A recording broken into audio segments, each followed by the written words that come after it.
Kirby's Air Riders is deeper, cleaner, and faster than the original. I just got done playing it and it has me so excited.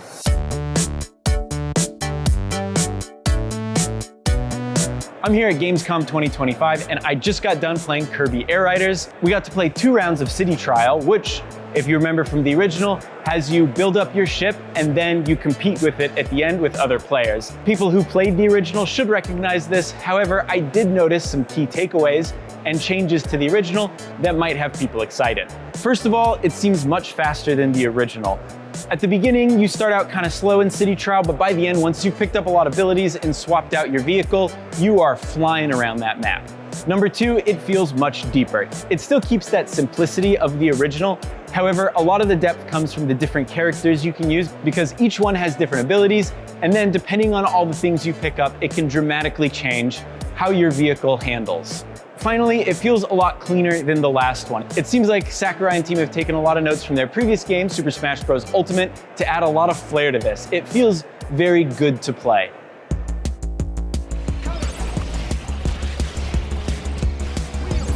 First up, Kirby Air Riders seems a lot faster than the original. You start out kind of slow as you're building up your vehicle, but once you start collecting more power-ups, you are slingshotting around the map in a way that I don't really remember from the original game.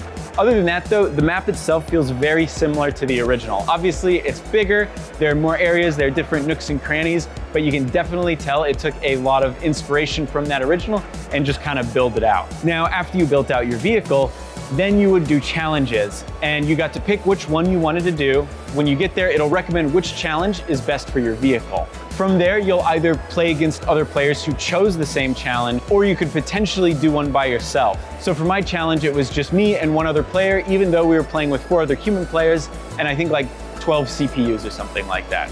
On top of that, this Kirby Air Riders feels much deeper. So one thing about the original Kirby Air Riders that Sakurai mentioned in the Direct is that you really only used one button to play. Your vehicle moved forward on its own, so there's no accelerate button. You were just moving constantly. There's a drift button, and that was about it.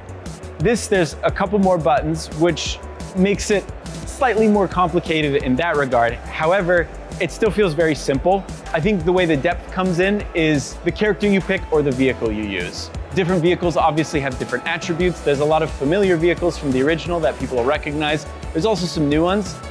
In the round I played, I think I got one called like the paper plane, and it was apparently very weak. Like I could get knocked off easy, it could get blown up, but it was very good at gliding. So I could take off, fly around a ton. But then there were some other familiar ones like Shadow. I remember I really liked the Shadow back in the day. That's also here.